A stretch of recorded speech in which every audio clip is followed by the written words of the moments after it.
Perkenalkan diri, saya Pendeta Luciana Harian Japela, lahir di Kupang. Percaya ke suami? Percaya itu? Lahir di Kupang tahun 65 pada saat PKI masuk. Saya dari tahun 65. Kalau Pela itu orang apa? Oh, teko, bukan nasi. Bapak Ibu yang diberkati Tuhan, atas kasih karunia saya diberi kesempatan menjadi ketua yayasan bertabur yang dari kata benih bertumbuh menabur. Apa itu? Dasarnya dari 1 Tesalonika 5 ayat 16 sampai 18. Bersukacitalah senantiasa, berdoa, tetap berdoa dan mengucap syukur dalam segala hal.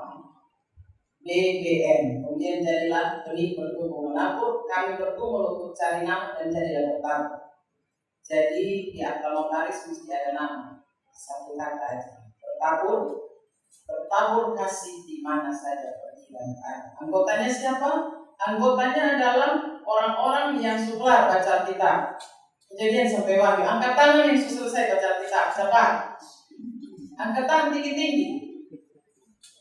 Kalau bertabur nggak usah, karena memang suka. Angkat tangan tinggi-tinggi. Ulang ya Bapak.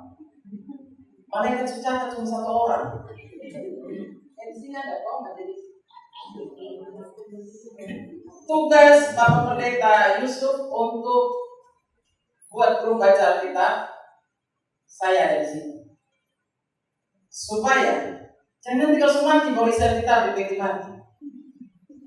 Tidak tahu, berarti betul toh? Ya toh, kalau semati isi mati. Orang-orang bapak mama dari Jakarta tuh agak bingung dengan kata mati. Itu kasar, karena orang punya sudah mati toh? Atau semua meninggal?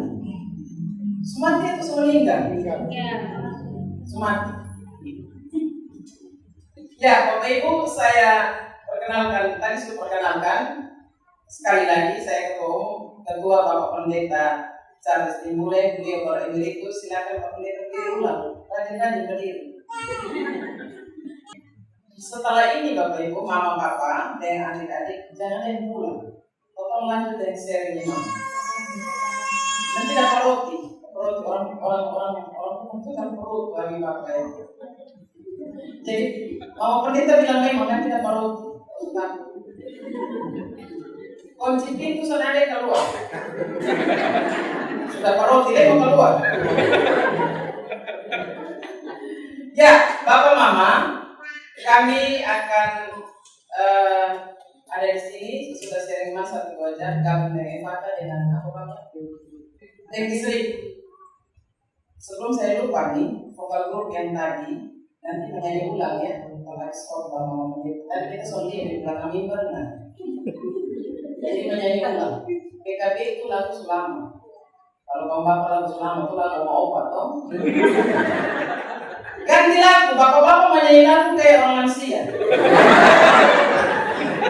Ganti lagu, bapak-bapak tuh mesti semangat. Itu lagu bapak mesti cari kenapa masih menyanyi lah. Betul toh? Ganti lagu, kira-kira mau menyanyi apa? Tahu-tahu aduh, bukan seni baik, ganti supaya bisa semangat anak muda. Berani anak muda menyanyi lagu orang mati, mau protes dari sini. Gitu ya. Nah, jadi adik dua menyanyi ulang sesudah bertabur menyanyi. Sebelum saya masuk di tema dan sebelum saya lupa, ini kan temanya dari sinode itu adalah beriman di tengah gempuran budaya populer. Apa yang pakai gempuran? Berarti sungguh-sungguh gempuran. Jadi sebelum sampai di gempuran, kita kalau lihat Bapak Yusuf ini, kita ingat Papua, Bapak Pendeta. Karena Bapak Yusuf ini dulu ke Gempurma, kalau ini kan persinode lama, nah Bapak Yusuf di sini kita pun sama kami. Jadi begitu surat dari Yayasan Bertabur datang, kita panggil adik pendeta dia pegang, kita kenal bila kalau selalu mandi air hujan jadi mulai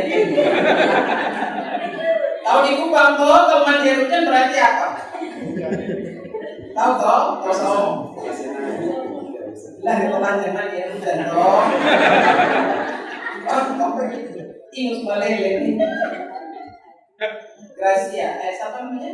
Grace lah itu. Jadi memang kita tahu dia punya perlu siapa. Bapak Yusuf. Jadi beliau punya papa pendeta tua. Itu pendeta favorit saya. Masih ada. Bapak masih ada ya, Pak John ST Yusuf. ST itu apa? Stephen. Waktu kalau mengajar ini kan Bapak Yusuf contoh bagaya. Bapak bagaya. terlalu jaga supaya jemaat dan ngomong bilang pendeta nggak bagaya. Pendeta masih bagaya. Waktu saya paling ingat ketika Bapak John ST Yusuf mengajar katekisasi saya katekisasi itu. Waktu cerita tentang Yunus, jadi saya kalau Bapak Yunus keluar kepala karena waktu khotbah dan di situ saya bilang dalam hati saya, Tuhan, kita menjadi pendeta. Bapak Mama tahu, seorang pengajar, seorang pendeta, dia harus membangun karakter pendeta sehingga keturunan atau generasi penerus itu mau jadi pendeta. Berapa anak orang tua yang masih sekolah untuk jadi pendeta, dan jadi pendeta gaji kecil di kerja perusahaan saat. Jadi disitulah saya ingat beliau waktu itu di gereja Oiba, Jemaat Indonesia Oiba, karena saya sekolah minggu di sini. Beliau mengajar tentang Yunus dan dengan gerakan yang di situ saya bilang dalam hati saya dengan Oma Makmum Per. Dua ini figur ini membuat saya untuk jadi pendeta. Saya berdoa, Tuhan Yesus tolong supaya nanti kita menjadi pendeta kayak ini dua pendeta. Oma Makmum Per itu menginjil, tapi Bapak pendeta Yusuf John ST Yusuf keren dalam hal apa? Dalam pelayanan. Sangat setia. Tadi di ruang ganti beliau pakai toga, kita lihat sangat bisa menjadi apa? Ya. Jadi kita aminkan bahwa selalu saya katakan tidak ada yang kebetulan. Romalan ayat 8, Allah turut bekerja mendatangkan kebaikan bagi orang-orang yang mengasihi. Dari mana saya tahu Batam? Anak saya Kevin tanya, Mama kok bisa di Batam? Dari mana Mama dapat tahu? Dari Tuhan tuh. Jadi kalau jemaat ini dilawat datang, jangan malas, jangan tinggal di rumah, bukan kirim orang lain dulu makan gratis. Saya mau datang. Yesaya 55 ayat 1 tuh, undangan dilayangkan. WA bilang semua datang karena ada mau pendeta yang luar biasa. Ini memang cerai kalau di bangkai, betul toh? Terlebih yang kamu pakai lele ulang datang. Ya, oke ya. Jadi habis ibadah sudah ada yang pulang karena cuma 1,5 jam. Habis itu potong pulang. Jadi tidak ada yang pulang karena bagi roti. Habis makan roti jam buang sampah dalam gereja. Ini bukan gedung pertemuan, ini gereja. Ada yang main kartu di gereja kok? Sudah ada. Ada yang main kartu di pinggir situ kok? Omong, yang putar balik. Ada yang main kartu di situ-situ kok, di pinggir-pinggir situ? Enggak ada. Sudah ada? Ada yang minum-minum di situ kok, tua? Enggak ada. Di area sini sudah ada yang main kartu? Enggak ada. Jadi berkati. Ini masuk tema ya, saya khotbah tidak boleh mengantuk, jam pangku kaki, turun kaki cepat.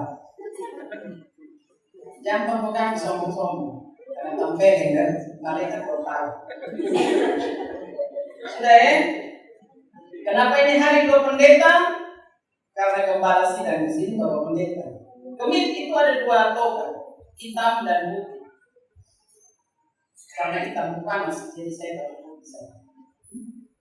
Kemudian ada baptisan.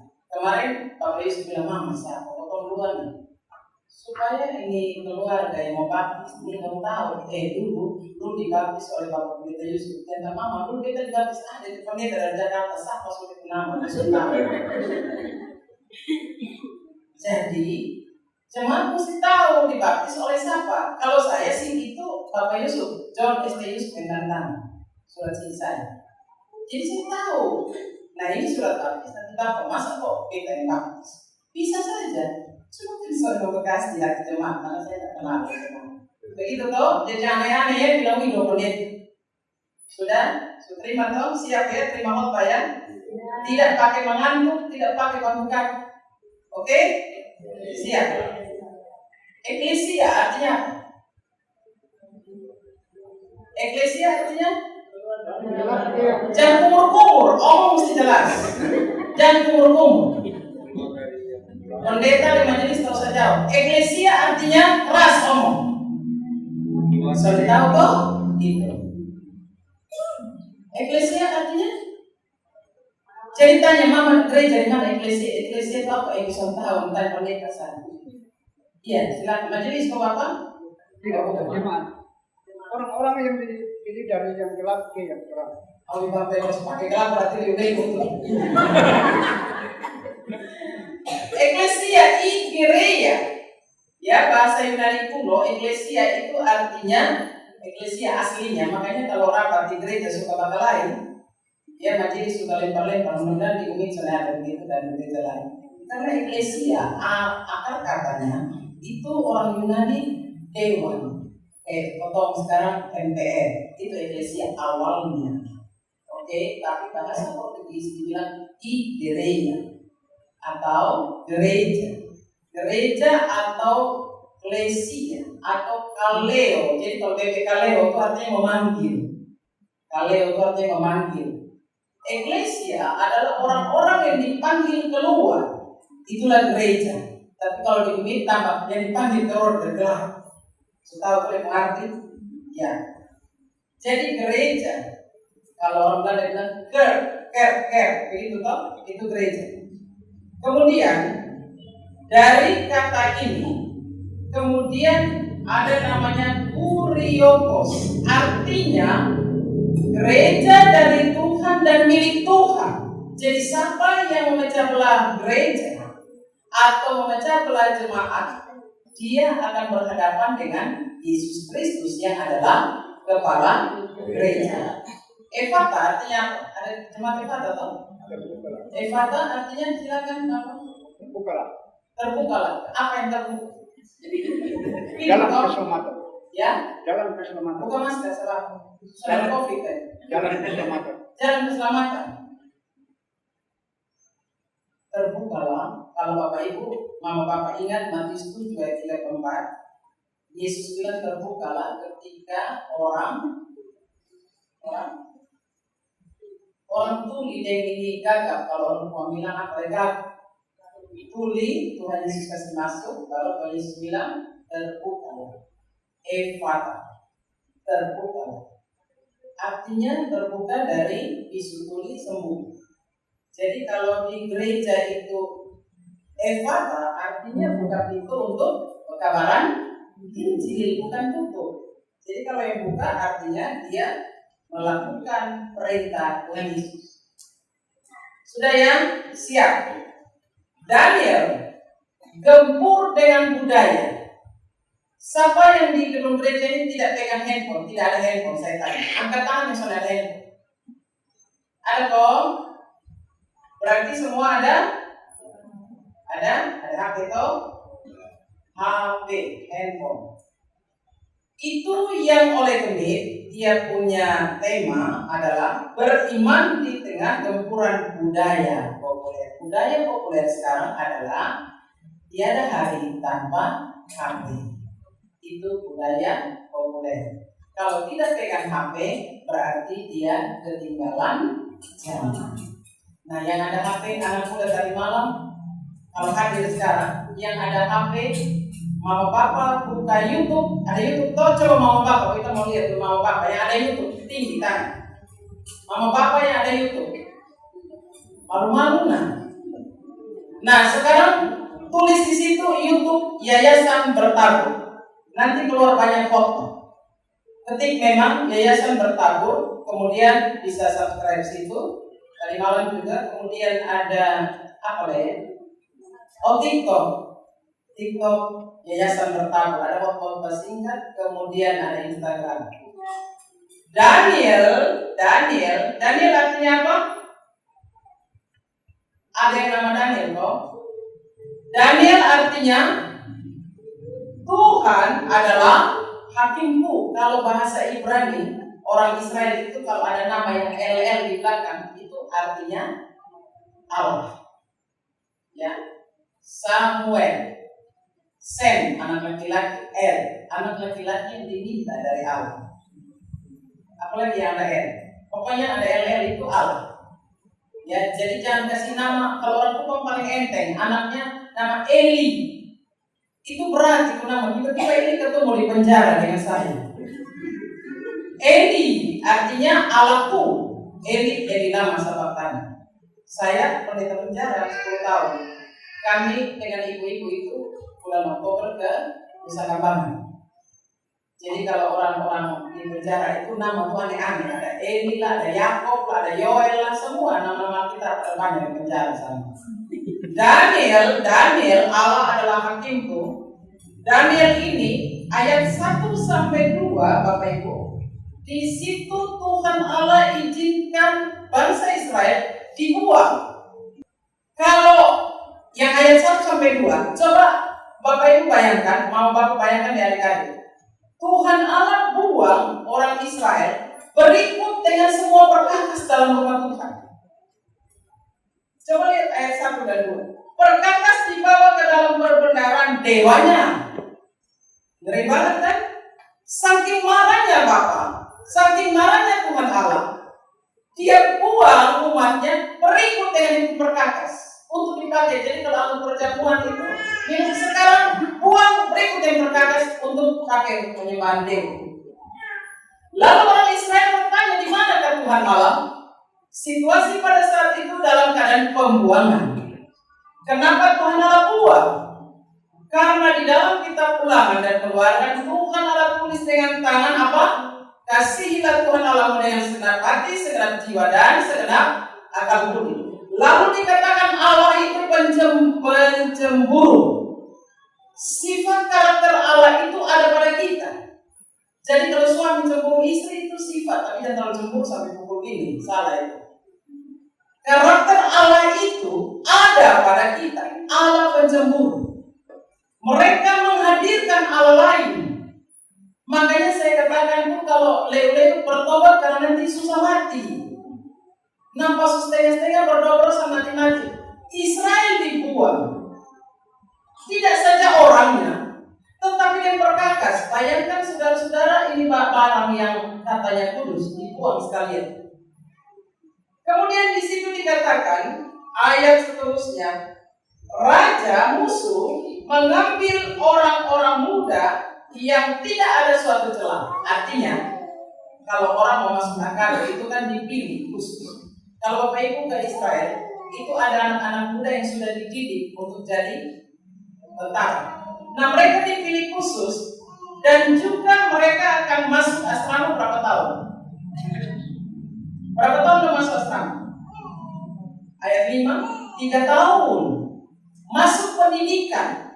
Jadi raja dia ambil Nebukadnezar ambil ini orang-orang buangan, dipilih sama kayak sekarang pemerintah Batam ambil orang-orang timur dipilih yang tinggi gagah, nah itu ambil ini masuk asrama 3 tahun. 3 tahun itu dan pelabur itu artinya pelabur dan penjenang itu artinya menyiapkan makanan raja. Kemudian di situ ada 4 orang, Daniel, Hanaya, Misael dan Asaria. Pemimpin mereka ini memberikan satu peraturan bahwa orang-orang ini dididik dan makanannya juga harus dijaga, yaitu makanan daging. Pertanyaan saya kepada Bapak Ibu dan jemaat, kenapa Daniel tidak mau makan? Kenapa Daniel dan kawan-kawan tidak mau makan makanan ini? Ayo. Kenapa mereka tidak mau makan makanan ini? Itu peraturan bahwa yang dipilih ini di karantina ini kamu harus makan makanan kerajaan. Kenapa dong melawan sama makan? Kenapa? Karena makanan itu makanan yang sudah disembah kepada dewa-dewa mereka. Makanya dikatakan najis. Dulu saya masih kecil kalau di pantai itu biasa kan, maaf ya saudara-saudara kita orang Hindu biasa taruh sembahan di situ atau di bawah. Biasa orang kalau mati rasa dia makan misalnya. Dia makan, apa yang orang makan itu makan. Ya toh, lapar mungkin diambil, padahal orang sebaya kasih untuk dia. Kasih untuk dia, kok nanti mau makan. Itu toh, ada di Bali begitu, saya lihat. Dulu di Lasiana atau di Pantai Baru gitu, banyak sembah-sembah. Nah, Daniel dan kawan-kawan tidak makan karena itu makanan najis. Dari sini catatan Bapak Ibu, bahwa mereka punya ciri. Karena mereka dari Israel, mereka menyembah Yahweh Allah.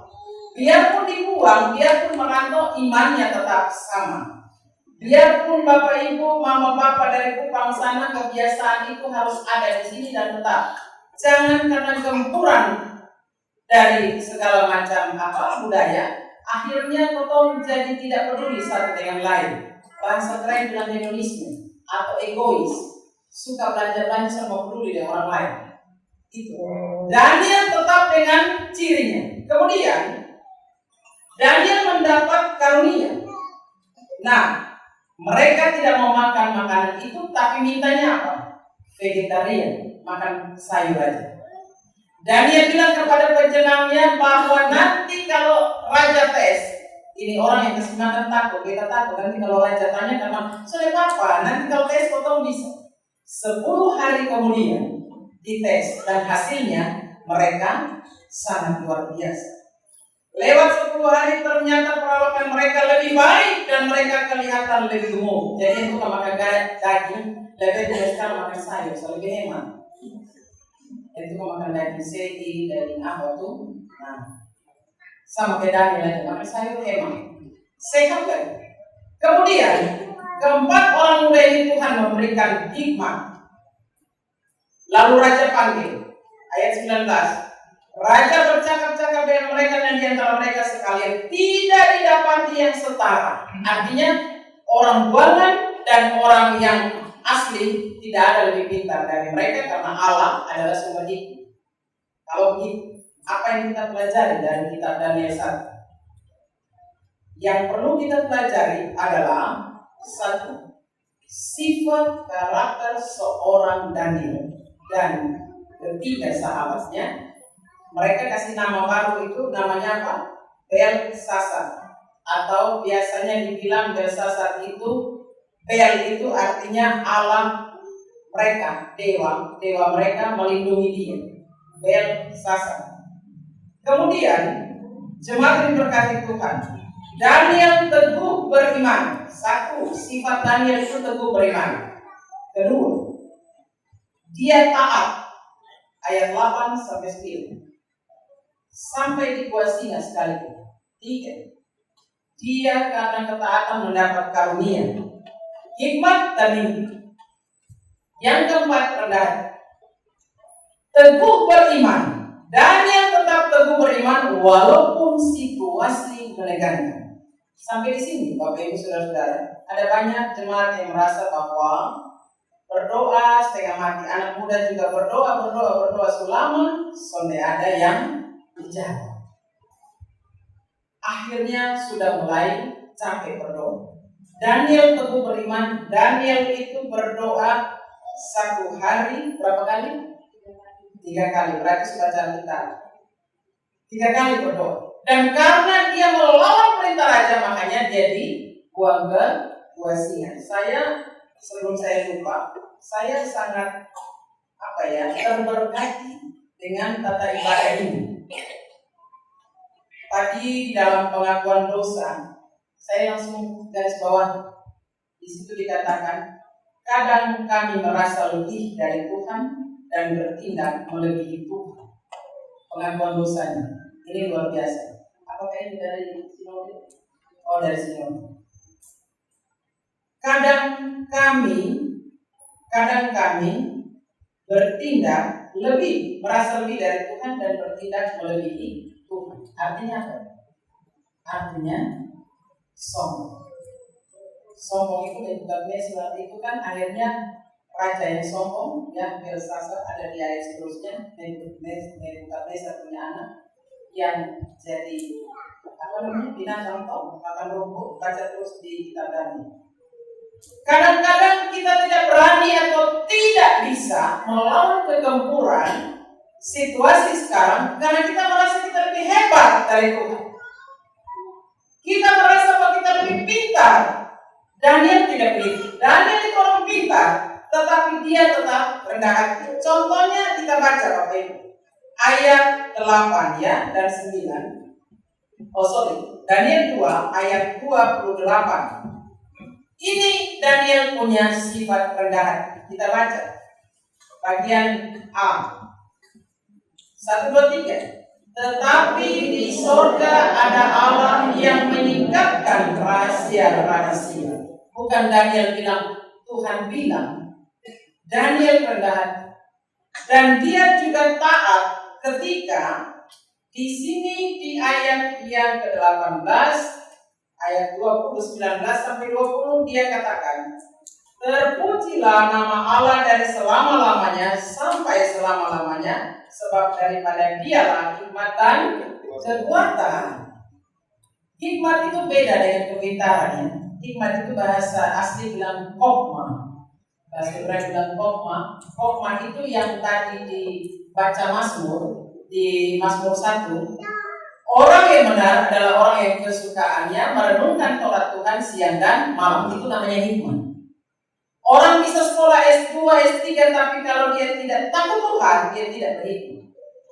Makanya Mazmur 1 katakan, orang yang benar adalah orang yang merenungkan Taurat Tuhan siang dan malam.